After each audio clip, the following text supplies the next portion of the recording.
정수리 탈모 때문에 회사 생활을 하시면서도 스트레스를 굉장히 많이 받으셨고, 부장님이나 팀장님이 야 대머리야, 야 탈모, 막 이렇게 하셨던 분이시더라고요.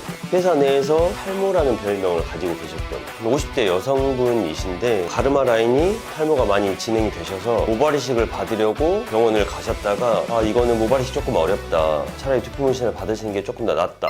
안녕하세요, 두피 문신은 테드 형입니다. 탈모로 스트레스를 받으시는 분들이 모발이식을 생각하는 경우가 많은데요, 모발이식을 받으려고 모발이식 병원에 갔는데 해당 병원에서 오히려 두피 문신을 받으라고 추천을 해주셔서 저희에게 오시는 고객님들이 많습니다. 아니, 병원 입장에서는 그냥 수술하시는 게 이득일 건데 왜 모발이식을 하지 않고 두피 문신을 받으라고 돌려보내는 걸까요? 모발이식을 받는 것보다 두피 문신을 받는 게 훨씬 더 괜찮고 좋다고 판단을 하셨기 때문에 아무래도 두피 문신을 추천해 주신 거겠죠? 그래서 오늘은 모발이식을 하는 것보다 왜 두피 문신을 해야 하는지와 그에 따른 다양한 케이스들에 대해서 한번 저희가 직접 시술한 케이스를 보여드리고 설명을 해드리겠습니다. 첫 번째로 보여드릴 케이스는요, 이분은 30대 중반의 회사원이신데요, 모발이식을 하려고 했지만 모발이식 병원에서 밀도 보강을 하기는 어려운 케이스라고 하셔서 오히려 두피 문신을 받는 게 훨씬 더 낫다라고 얘기를 들으셔서 검색을 해보시다가 저희한테 찾아오신 분인데요, 정수리 탈모 때문에 회사 생활을 하시면서도 스트레스를 굉장히 많이 받으셨고, 부장님이나 팀장님이 야 대머리야, 야 탈모, 막 이렇게 하셨던 분이시더라고요. 회사 내에서 탈모라는 별명을 가지고 계셨던, 상담을 하시고 난 다음에 저를 믿고 시술을 하셨는데, 이분은 이제 4회차 때 완성이 되신 케이스시고요, 3회차 정도까지 끝난 다음에 부장님이 네 머리 어디 가서 심은 거 아니냐 이렇게 말씀하셨다고 하더라고요. 계속 물어보고 알려달라고 말씀하셨는데 안 알려주셨다고 하시더라고요. 그래서 심은 건지 두피 문신을 한 건지 바로 앞에서도 못 알아볼 정도로 자연스럽게 완성됐습니다. 그래서 이제 회사에서는 뒤에서 이제 누가 쳐다본다라든지 부장님이 부른다라든지 이런 거에 있어서 굉장히 자신감이 넘치게 바뀌셨습니다.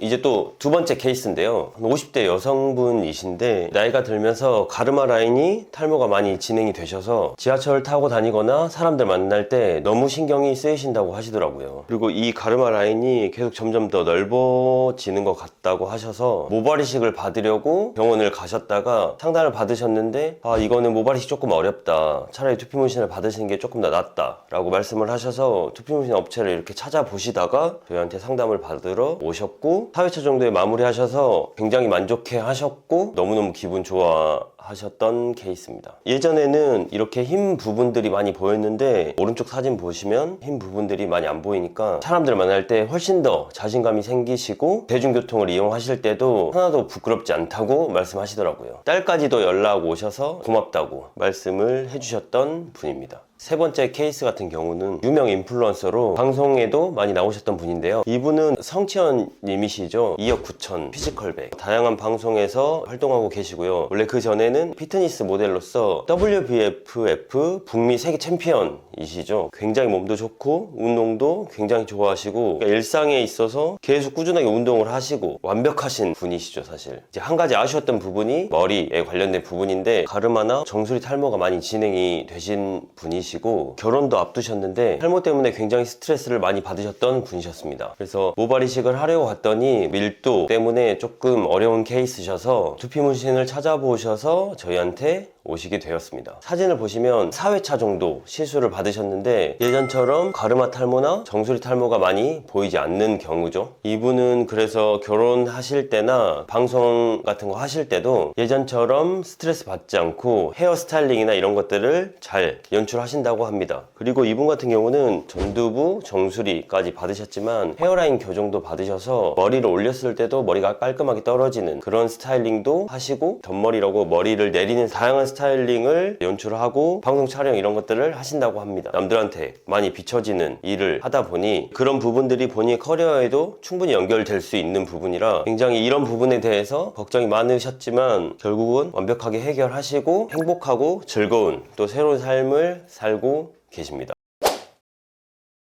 모발이식보다 두피 문신이 더 나은 경우는 첫 번째로는 뒤쪽에 머리카락이 건강하지 않을 때, 뒤쪽에서 채취할 모낭 자체가 많지 않았을 경우에 모발이식을 할 수 없는 경우가 있고요. 정수리 같은 경우에는 모발이식을 해도 생착률 자체가 많이 떨어지기 때문에 정수리 탈모의 경우가 두 번째 케이스고요. 세 번째 케이스 같은 경우에는 이식 모수에 비해서 면적 자체가 너무 넓은 경우입니다. 이식 모수에 비해서 채취할 모수가 부족할 경우에는 밀도 자체가 매우 많이 넓어지기 때문에 밀도량이 떨어지게 되면 수술을 받으시는 분들이 만족도가 굉장히 많이 떨어지기 때문에 이런 케이스 같은 경우는 모발이식보다 두피 문신을 받는 게 훨씬 더 좋습니다. 그리고 마지막 케이스인데요. 생각보다 모의 밀도량이 많아서 해당 부위가 들어가기 어려운 케이스가 있습니다. 예를 들면 모발이식 수술 같은 경우에는 모낭과 모낭 사이의 간격이 굉장히 중요한 부분인데요. 너무 촘촘하게 밀도량을 높여서 심다 보면 서로 모낭끼리 충돌하게 돼서 원래 가지고 있던 모도 빠지게 될 수 있는 경우가 생기기 때문에 밀도 보강 때문에 모발이식을 하시려고 한다면 오히려 리스크가 훨씬 더 크게 됩니다. 그렇기 때문에 이런 분들은 오히려 두피 문신으로 밀도 보강을 하시는 게 훨씬 더 자연스럽고 효과도 훨씬 좋습니다.